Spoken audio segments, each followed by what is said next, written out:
Okay, अब हमारा topic है परमुटेशंस का। What is permutation and its types. यहाँ एक बड़ा इंपॉर्टेंट क्वेश्चन है, what is difference between permutation and combination. ठीक है, इस क्वेश्चन के आंसर से पहले हम परमुटेशंस के बारे में पढ़ेंगे कि परमुटेशंस क्या होती हैं और इनके 5 वेल नोन केसेस जो हमारी इस बुक में सिलेबस में मेंशन है हम वो डिस्कस करेंगे। ठीक है, बाकी फिर इसके अलावा जो इसकी डिस्कशन है वो हमारी बीएससी में दोबारा आएगी, मैथमेटिकल स्टैटिस्टिक्स के अंदर या एमएससी के अंदर। तो परमुटेशंस क्या होती है? परमुटेशंस का ताल्लुक है नंबर ऑफ वेज से। ये तादाद है, नंबर ऑफ वेज। ठीक है, यानी परमुटेशन बुनियादी तौर पे एक नंबर है, एक तादाद है। नंबर ऑफ वेज वो उतने तरीकों की तादाद है जितने तरीकों से हम चीजों को अरेंज कर सकते हैं, इसलिए हम इसको अरेंजमेंट्स भी कहते हैं। Number of arrangements, number of ways to arrange something. ठीक है, अच्छा, कैसे? इसकी कुछ एग्जांपल लेके देखते हैं। साल के तौर पे आपके पास डिजिट्स हैं, मैंने अभी एग्जांपल एक ली थी, 1 2 3 4। इन्हें आप अरेंज करें, 4 आप ब्लैंक्स ले लें इस तरह से। ये अब आप इन्हें मुख्तलिफ तरह से अरेंज कर सकते हैं। इसे आप 1 2 3 4 इस तरह लिखेंगे तो 1234 बन जाएगा। ठीक है, अगर आप 4 पहले लिख लें, फिर 1 लिख लें, फिर 3, फिर 2, यानी इन 1 2 3 4 का आप ऑर्डर चेंज करते जाएं, तरतीब चेंज करते जाएं। ठीक है, अरेंजमेंट चेंज करते जाएं। आपको पता है नंबर बढ़ता जाएगा या कम होता जाएगा, यानी कि नंबर चेंज हो जाएगा। कितनी तरह से ये नंबर बनाए जा सकते हैं, दिस इज कॉल्ड परमुटेशन। ठीक है, the number of ways in which we can arrange 1 2 3 4 these 4 digits to form a 4 digit number is called the permutation। ये यहाँ पे परमुटेशन कहलाएगी।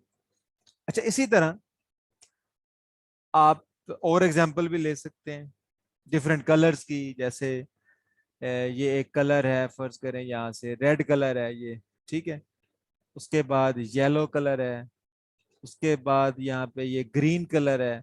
अब ये 3 कलर हैं, तो आप इन 3 कलर्स की मदद से कितने सिग्नल बना सकते हैं? ठीक है, यानी रेड, यानी ग्रीन पहले लिख दें, फिर रेड कर दें, फिर येलो कर दें। तो ये और ये दो मुख्तलिफ परमुटेशन हैं। ये रेड येलो ग्रीन है, ये ग्रीन रेड येलो है। ठीक है, so these are two different permutations. ठीक है, तो यहां से आपको एक बारीक सी बात समझ आ रही होगी कि अगर अरेंजमेंट चेंज कर दें, permutation is changed, permutation change हो जाती है। मिसाल के तौर पे मैं अभी आप उस क्वेश्चन पे भी आ रहा हूं कि कॉम्बिनेशन में और इसमें क्या फर्क है। मिसाल के तौर पे फर्ज करें कि 3 लड़के हैं, अली, ठीक है, आमिर, असलम। ये 3 लड़के हैं, अली, आमिर, असलम। ठीक है, 3 दोस्त हैं। ये इन तीनों ने मिलकर एक ग्रुप बनाया, स्टडी ग्रुप बनाया कि हम पढ़ेंगे। ठीक है, यानी इन्होंने अपना एक कॉम्बिनेशन बना लिया, अली, आमिर, असलम। अब ये एक परमुटेशन है, अली, आमिर, असलम, के अली यहाँ बैठा है, आमिर यहाँ सेकंड नंबर पे बैठा है, असलम थर्ड पे बैठा है। अगर आमिर जो है वो इधर आ जाए, अली इधर आ जाए, असलम इधर आ जाए, तो ये परमुटेशन चेंज हो जाती है। बिल्कुल ऐसे ही समझें। ठीक है, जेहन में फर्क रखें कि हम फर्क करने जा रहे हैं परमुटेशन में और कम्बिनेशन में। तो पहले परमुटेशन, फर्ज करें कि ये यूं भी समझ लें कि फर्ज करें कि ये 3 लोग हैं, ये फर्स्ट है, ये सेकंड है ना, इसको सेकंड प्राइज मिला है, इसको थर्ड मिला है। ये फर्स्ट है, ये सेकंड है, ये थर्ड है। तो एक परमुटेशन ये है कि अली फर्स्ट है, आमिर सेकंड है, असलम थर्ड है। एक परमुटेशन ये है कि आमिर फर्स्ट है, अली सेकंड है, असलम थर्ड है। ये दो मुख्तलिफ परमुटेशन है, ये और ये डिस्टिंक्ट है वही 3 लोग उसमें भी और इसमें भी, लेकिन ये परमुटेशन डिस्टिंक्ट है। जैसे हैं ये 4 डिजिट सेम ही, लेकिन ये 1234 है, ये 4132 है। ये सिग्नल 3 ही है, कलर तीनों सेम है दोनों में, लेकिन तरतीब चेंज है। अगर तरतीब के चेंज होने से, अरेंजमेंट के चेंज होने से कहानी आपकी बदल जाए, उसे परमुटेशन कहते हैं।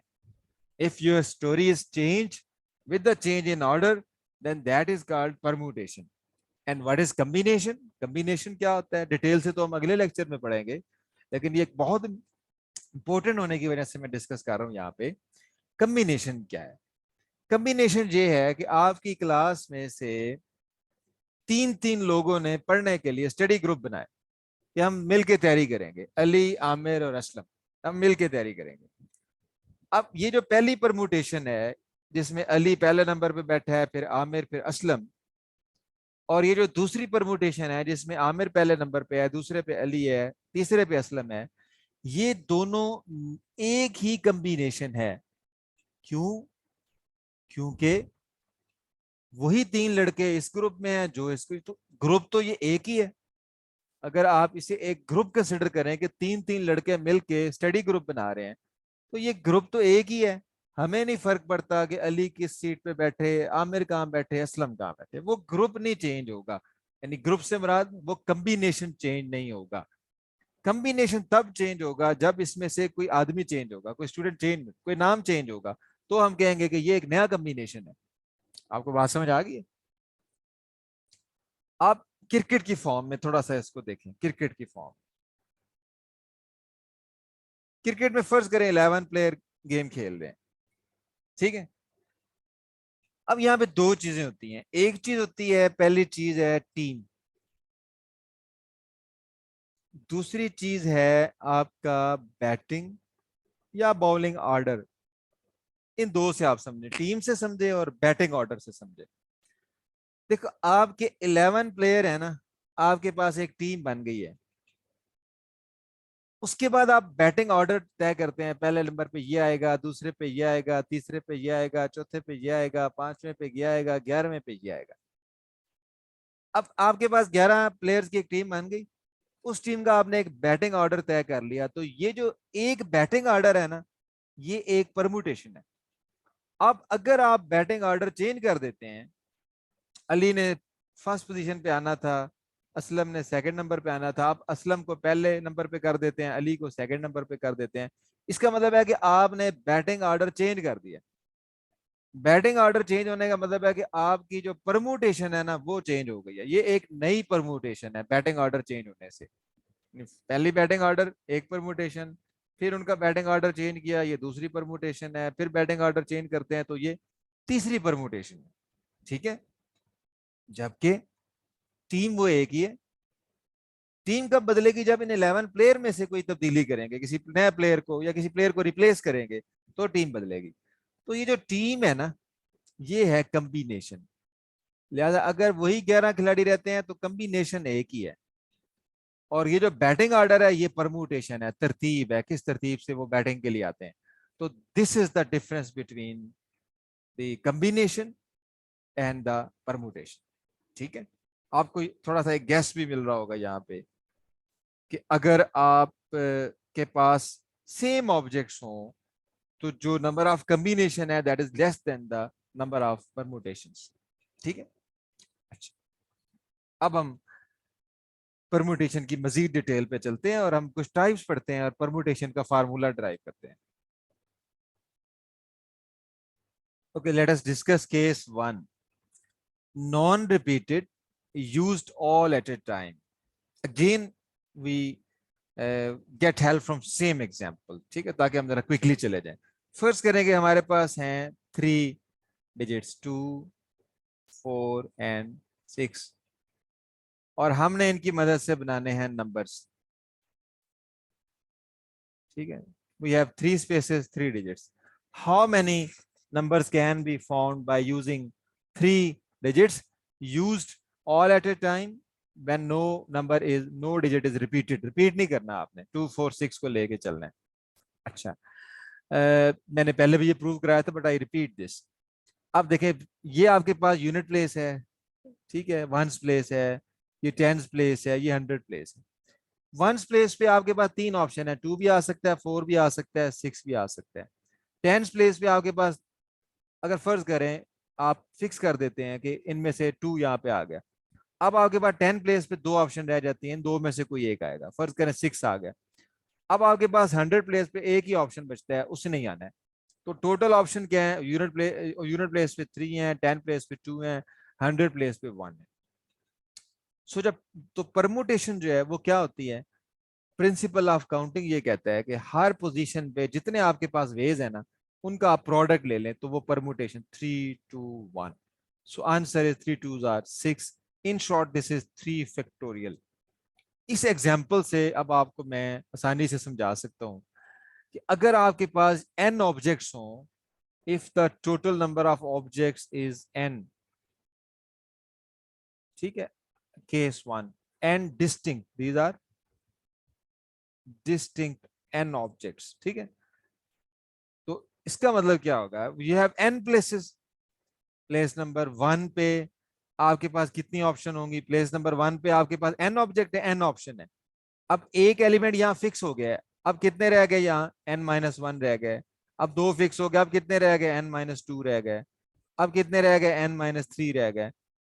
हर स्पेस में आप एक एलिमेंट डालते जाएंगे, एक कम होता जाएगा, कम होता जाएगा, कम होता जाएगा, कहीं पे जाके 3 रह जाएंगे, 3 में से एक यहाँ रख दिया, फिर इसके लिए 2 रह जाएंगे और आखिर में अकेला बचेगा। तो how many ways are there to arrange n distinct objects used all at a time? n थे, n के n यूज करने हैं। तो आपको एक गैस मिला कि आप क्या करेंगे? इनका प्रोडक्ट ले लें, सबको मल्टीप्लाई करें, n n-1 n-2 n-3, तो सबका प्रोडक्ट क्या आएगा? ये n का फैक्टोरियल बन जाएगा। तो एक फार्मूला तो ये हो गया, इसका फार्मूला है n फैक्टोरियल। जब n ऑब्जेक्ट्स होंगे सारे के सारे यूज करके आप अरेंजमेंट बनाएंगे तो you will get n factorial, ठीक है। अच्छा, उससे आगे चलते हैं। अब जरूरी नहीं है कि हमें जितने ऑब्जेक्ट दिए हों सारे यूज करें। बाज़ औक़ात हमें ये कहा जाता है, जैसे मिसाल के तौर पे हमारे पास स्पेसेस हैं 3, वी हैव 3 स्पेसेस, और हमें कहा जाए कि आपके पास जो डिजिट्स हैं वो हैं 1 2 3 4 5, 5 डिजिट्स हैं। This is case 2। केस 2 में क्या है? नॉन रिपीटेड, ये डिस्टिंक्ट है। टोटल कितने हैं? 5 हैं। हम कितने यूज कर सकते हैं? उसे हम आर से रिप्रेजेंट करते हैं 3। We have 5 objects used 3 at a time, ठीक है, लेकिन कोई भी रिपीट नहीं हो रहा, डिस्टिंक्ट ऑब्जेक्ट्स हैं। हाउ मेनी वेज, कितनी परमुटेशन ऐसी पॉसिबल होंगी कि आपके पास 5 ऑब्जेक्ट्स हैं और 3 आपने यूज करने हैं? इसका फार्मूला भी हम डिराइव कर लेते हैं। पहले एक जनरल फार्मूला पहले बना लेते हैं। फर्ज करते हैं हम कि हमारे पास टोटल ऑब्जेक्ट्स हैं n, आर हम यूज कर सकते हैं उसमें से। इसका मतलब है कि ये जो स्पेसेस है ना, ये आर है, 1 2 3, r-1 r, ये आर स्पेसेस है, ठीक है। अच्छा, अब देखें जरा आप, नंबर 1, फर्स्ट स्पेस को फिल करने के लिए आपके पास कितने ऑब्जेक्ट हैं? n ऑब्जेक्ट हैं, तो यहाँ पे आपके पास n चॉइसेस हैं। सेकंड प्लेस को फिल करने के लिए आपके पास टोटल n में से एक तो यहाँ आ गया, एक कम कर दें, n-1 है, ठीक है। आपके पास n चीजें थी, एक आपने यहाँ रख दी, n-1 रह गए, उन n-1 में से कोई एक आप यहाँ रख सकते हैं। इसका मतलब है कि सेकंड प्लेस को फिल करने के लिए आपके पास n-1 ऑप्शन है। फर्ज करो फिल कर दी, अब कितने रह गए? n-2 रह गए, दो फिक्स हो गई, एक यहाँ पे एक यहाँ पे।